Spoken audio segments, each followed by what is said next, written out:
كورات خواتي أحاتي الكمية لهم أنا زهير مسكن سلامية وسلام للهو سلامكم تحيي للي እንኳ አጽሕና ዓመታዊ በዓል አምና አረጋዊ ጸሎትን በረከቶም ምስኩላን ህዝበ ክርስቲያን ይኹን። ሒዘልኩም ዝቐርብ መንፈሳዊ ግጥሚ አርእስቲ ግጥምና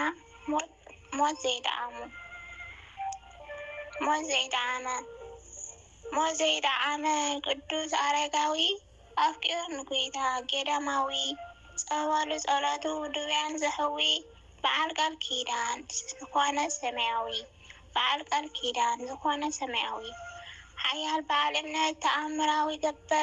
ገበል ተሓንገፀ ብርቱ መንፈሳዊ ኩሉ ዝገዝኦ ሓቂኛ ወንጌላዊ ሓርበኛ ተዋህዶ ቅዱስ አረጋዊ ሓርበኛ ተዋህዶ ቅዱስ አረጋዊ አፍቃሪ ንጎይታ ጸራሪጉም መንገዲ ክርስቶስ ብዝማሬ በቀነ ዘመስግን ዘወድስ ሓያል ተጋዳላይ ዝስዕር ዲያብሎስ ንዓይ ዝመሃረኒ ብፈተና ክዕገዝ ኣብ ልዕሊኡ ሓዲረ መንፈስ ቅዱስ ዕውራት ዘብርህ ሕሙማት ዝፍውስ ዕውራት ዘብርህ ሕሙማት ዝፍውስ ንምድሪ ኣጋኣስቲ ንኩላ ባሪኹ ፍጹም ባህታዊ ናይ ጎይታ ኣርኩ ጸጋ ዝተዓደለ ካብ ውሉድ ዕለት ብሸይጣን ስዒሩ ዘብርህ ንመሬት ብሸይጣን ስዒሩ ዘብርህ ንመሬት ሓላዊ ሚካኤል ፍጹም ዘይብለ ምስኡ ዘይጓዓዝ ኣብቲ ዝደለየ ብግልፂ ዝዋጋዕ ካብኡ ዘይፍለየ ሰይፊ ፈሊሕሉ ዝሕንብብ ዝኸይድ ደብረ ሃሌሉያ ደይቡ ክወርድ ደብረ ሃሌሉያ ደይቡ ክወርድ ንገበል ክረግዝ ተሓዊሱ ሸይጣን ናይ ኣምላኽ ሃይልሲ ሓያል እዩ ሓያል ንኹሉ ዝገብር ነቲ ዝደለዮ ሓላዊ ሚካኤል ፍጹም ዘይፍለዮ ሓላዊ ሚካኤል ፍጹም ዘይፍለዮ በጊዜ ንእስነት ገና ብዕሸሉ ኣብ 10 ዓመቱ ካብቲ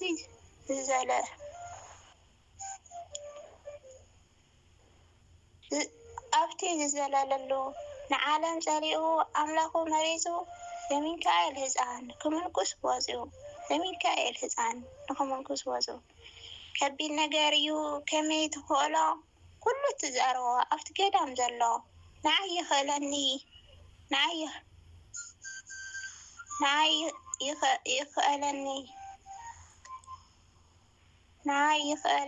ንዓኹም ዝኸልእ እግዚአብሔር ኣምላኽ ሰማይ ደው ዘብል እግዚአብሔር ኣምላኽ ሰማይ ደው ዘብል በንበል መሊሱ በቲ ትሑት ቃሉ መስቀል ሓንቂጡ ናይ ክርስቶስ መይቃል ምንኩስና ሒዙ ኣኽሊል ንምቕባል ሃው ነፍሱ ኣውሊፁ ንኣምላኽ ምግልጋል ንዓለም ንዕቑ መሪፁ ሓያል ምግዳል ንዓለም ንዕቑ መሪፁ ሓያል ምግዳል ዓበይቲ ሓርቕ ንድኹማት የንቅሕ ነገራት ብጥበብ ነበረ ይፈትሕ በዚ ነገር እዚ ፍሉይ ተግባራቱ ኣረጋዊ ተባሂሉ ብህፃንነቱ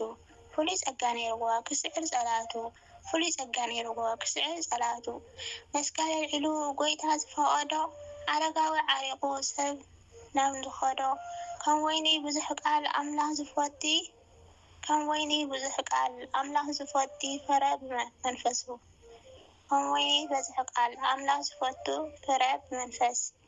ድሪ ብዙሕ ፃዕሪ ይላውዝ ዝተመነየ ክድዩ ይደልዩ እምባደ ሃሌሉያ ጸሎት እውን ጀሚሩ ኣምላኽ ክስከሞ 60 ዓመት ገበል ሒዙ ተጠምጠሞ ድሕሪ ምስ ደየበ ኮነ ደብረ ዳሞ ብዝኽሪ ብእምነት ተስዓይ ሓደይ መዝሙር ዳዊት ለቲ ብስመይ ዝኣመን ንስለይ ዝመውት እግርኻ ብእምኒ ከይትዕንቀፍ ኣብ ልዕሊ ኣእዳውካ ክጸርኽካ ብመላእኽቲ ክእዝዘልካ ገበልን ኣንበሳን እውን ክትረግጽ ኢኻ ኢሎም ክእዝዙኻ ከም ዝተባሃለ ብግብሪ መስኪሩ ከይፈርሐ ብገበል ተሓንጊሩ ደብረ ሃሌሉያ እናበለ ኣምላኽ እናመስገነ ትዕድልቲ እኮ እዩ ንዘለኣለም ህይወት ዝሕሪ ኣረጋዊ በዓል ዓብዪ ቃል ኪዳን ሞት ከይጠዓምካ ዝተወሰድካ ብሄር ህያዋን ጸልየልና ክንወፅእ ሎሚ ካብ መንከራ ፀበባ ስለ ዘለካ ዓብዪ ቃል ኪዳን እዋ ኣቦ ኣብዚ ድሕሪ ዘመን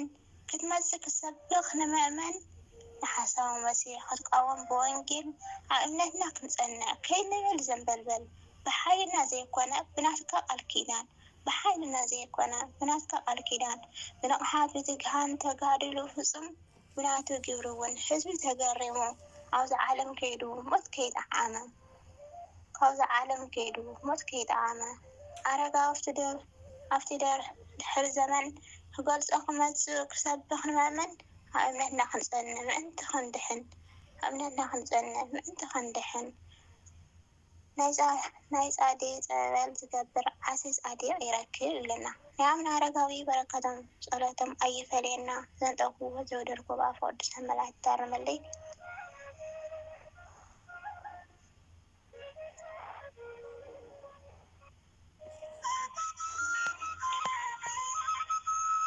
ጽኒል ከምስለ ሰማዕኹኒ ኣብቲ ገርዎ ጸምጠለትን ገራምና ጽኒል ይስማዕኹም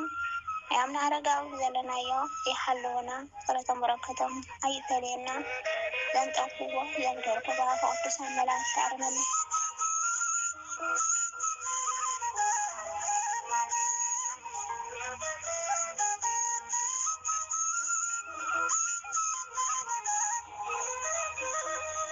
ወስብሐት ለእግዚአብሔር ወለወላዲቱ ድንግል ወለመስቀሉ ክቡር አሜን።